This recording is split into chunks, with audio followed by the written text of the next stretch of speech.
क्या आप जानते हैं कि नागा साधु अपनी पूरी ज़िंदगी बिना कपड़ों के क्यों बिताते हैं? क्या ये सिर्फ एक परंपरा है या इसके पीछे कोई गहरी आध्यात्मिक शक्ति छुपी हुई है? दोस्तों, नागा साधु शब्द सुनते ही एक रहस्यमय अद्भुत छवि सामने उभरती है।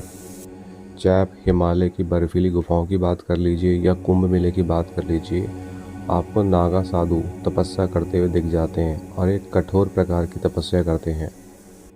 अब दोस्तों, 6 साल के नागा साधु की अद्भुत बुद्धिमत्ता की कहानी बता रहा हूँ मैं आपको। स्थान है कुंभ मेला, प्रयागराज। विशाल गंगा तट पर नागा साधुओं का डेरा पड़ा था। दूर दूर से लोग उनकी साधना देखने आते हैं, आशीर्वाद प्राप्त करने भी आते हैं। तभी एक व्यक्ति बहुत हंसता है एक छोटे से 6 साल के नागा साधु को देखकर और उससे क्या बोलता है कि बेटा, ये तुम्हारे खेलने कूदने की उम्र है और तू यहाँ पे वैराग्य और आत्मज्ञान की बातें कैसे समझेगा? जा खेल कूद। लोग इस सवाल को सुनकर ठिठक गए। सबकी नज़रें उस नन्हे नागा साधु पर टिक गई कि भाई अभी क्या बोलेंगे, जिसका सिर मुंडा हुआ था, बाल वगैरह नहीं थे सिर पे, शरीर जो है भस्म से लिपटा हुआ था और आंखों में असीम शांति थी।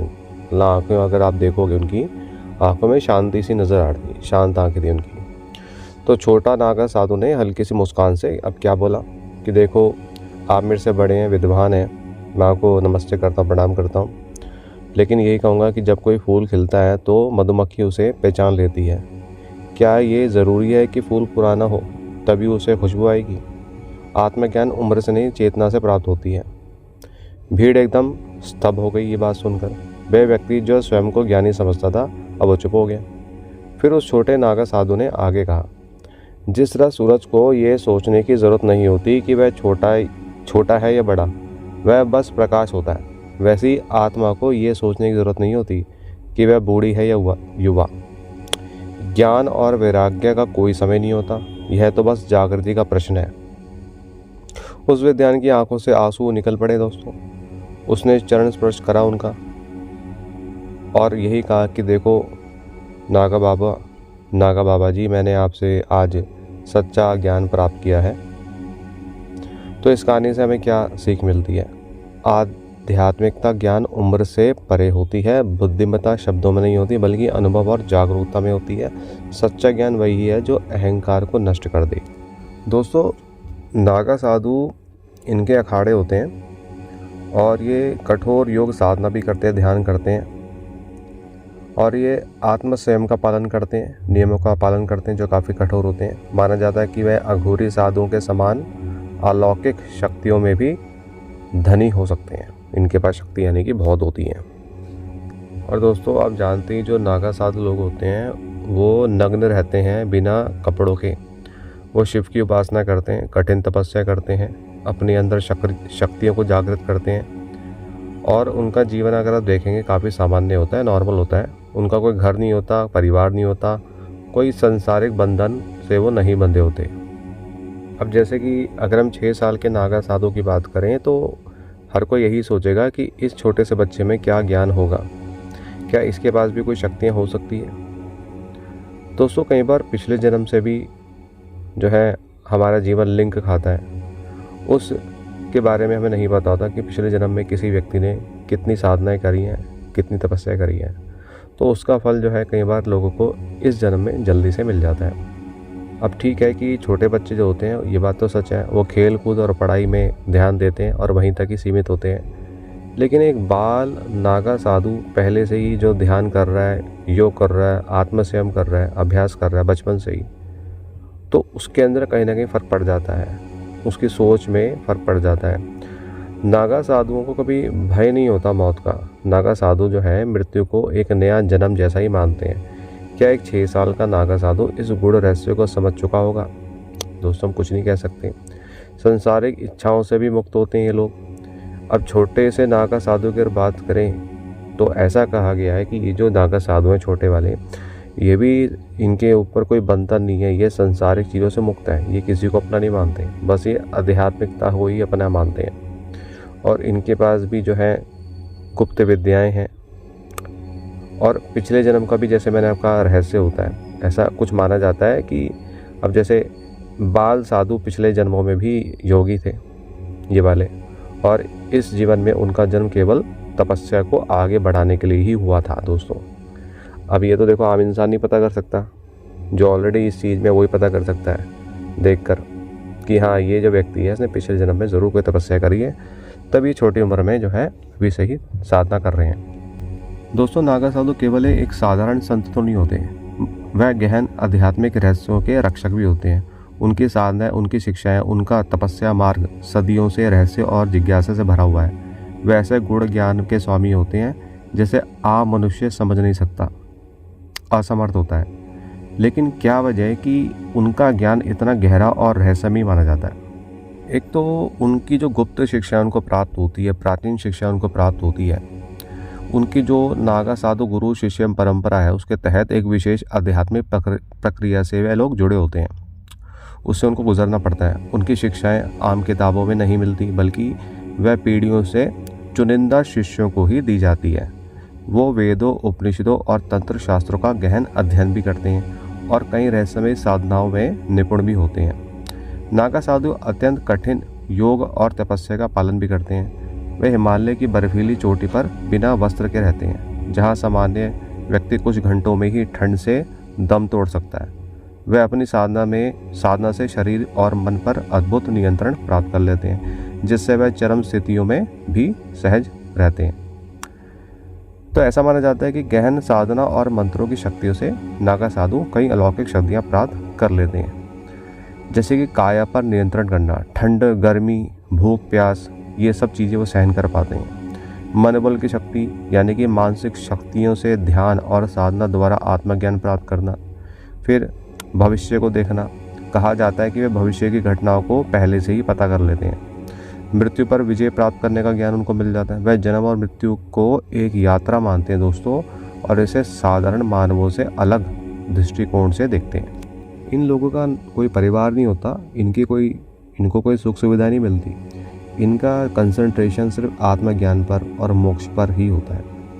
नागा साधु का ज्ञान कोई भी साधारण व्यक्ति नहीं प्राप्त कर सकता। वह केवल उन्हीं को अपनी गुप्त साधना देते हैं जो कठिन तपस्या कर सकते हैं, जो त्याग के लिए तैयार हैं। यह भी माना जाता है कि उनकी कई साधनाएं इतनी शक्तिशाली होती है कि वह केवल उन्हीं को ही दी जाती है जो इसके लायक हों, इसको सही से उपयोग कर पाएँ। तो नागा साधुओं के अंदर ज्ञान होता है, काफ़ी गहरा ज्ञान होता है, उसको समझ पाना आसान नहीं है आम लोगों के लिए। तो क्या आधुनिक विज्ञान कभी ऐसी क्षमताएं प्राप्त कर पाएगा कि वो इस ज्ञान को समझ पाए, या फिर यह ज्ञान हमेशा गुप्त ही रहेगा, केवल कुछ ही लोगों को सीमित रह पाएगा, कुछ ही लोगों को मिलेगा, सबको नहीं मिल पाएगा? तो आप भी ऐसे रहस्यों को जानना चाहते हैं? क्या आपके अंदर इंटरेस्ट है? क्या आप भी अध्यात्म में रहना चाहते हैं? क्या नागा साधुओं के पास जीवन, मृत्यु और आत्मा से जुड़े सभी उत्तर हैं, जिन्हें सदियों से आम इंसान खोजता आ रहा है, लेकिन पहले से ही नागा साधु के पास है? तो नागा साधु यानी कि साधारण सन्यासी नहीं होते, वह सनातन परंपरा के ऐसे महान तपस्वी होते हैं जो धर्म, साधना और आत्मज्ञान के मार्ग पर चलते हैं। उनकी कठोर जीवन शैली होती है, गुण अनुष्ठान होते हैं, गहन शिक्षाएं उनको प्राप्त होती हैं। उन्हें सामान्य साधुओं से अलग मानना चाहिए। लेकिन क्या आप जानते हैं कि एक साधारण बालक जो कि नागा साधु है, उसने भी बचपन से ही, यानी कि वो ऑलरेडी बचपन में ही 6 साल का ही है, और छोटी उम्र में ही 5-6 साल से ही या उससे पहले से ही उसने साधना शुरू कर दी। उसने मेडिटेशन में बैठना शुरू कर दिया, योगा करना शुरू कर दिया। उसको पहले से सारी टेक्निक सिखाई गई।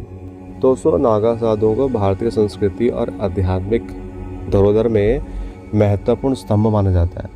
वो न केवल सनातन धर्म की रक्षा करते हैं, बल्कि उनकी तपस्या और साधनाएं भारतीय दर्शन के सबसे गूढ़ रहस्यों में से एक है। नागा साधु सदियों से सनातन धर्म के रक्षक रहे हैं। ऐतिहासिक रूप से जब भारत में विदेशी आक्रमण हुए, तब नागा साधुओं ने तलवारें उठाई और धर्म की रक्षा की। आज भी वे आध्यात्मिक योद्धाओं की तरह धर्म के सिद्धांतों को जीवित रखते हैं। कुंभ मेला नागा साधुओं के लिए सबसे बड़ा आयोजन होता है, जहां वे पहली बार गंगा स्नान कर आम लोगों को दर्शन देते हैं।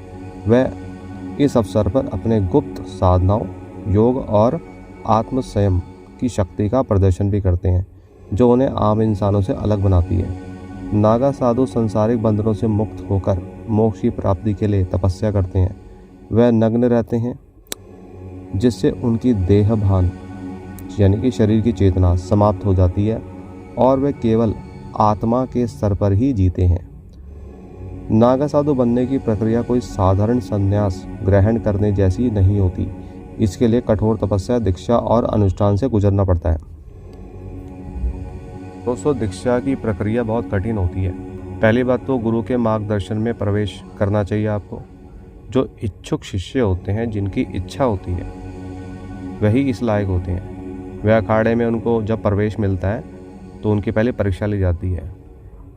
वह मानसिक तौर पर, शारीरिक तौर पर क्या परीक्षा दे सकते हैं। दीक्षा लेने वाले को मानसिक और शारीरिक रूप से तैयार किया जाता है ताकि वो परीक्षा में सफल हो सके। कई महीनों तक उससे कठोर तपस्या, ध्यान और योग सिखाया जाता है। फिर तीसरा राउंड जो होता है दोस्तों, अंतिम संस्कार जीवित रहते हुए, यानी कि दीक्षा लेने वाले को प्रतीकात्मक रूप से मृत घोषित कर दिया जाता है। उसके नाम का अंतिम संस्कार किया जाता है ताकि वह सांसारिक बंधनों से मुक्त हो जाए।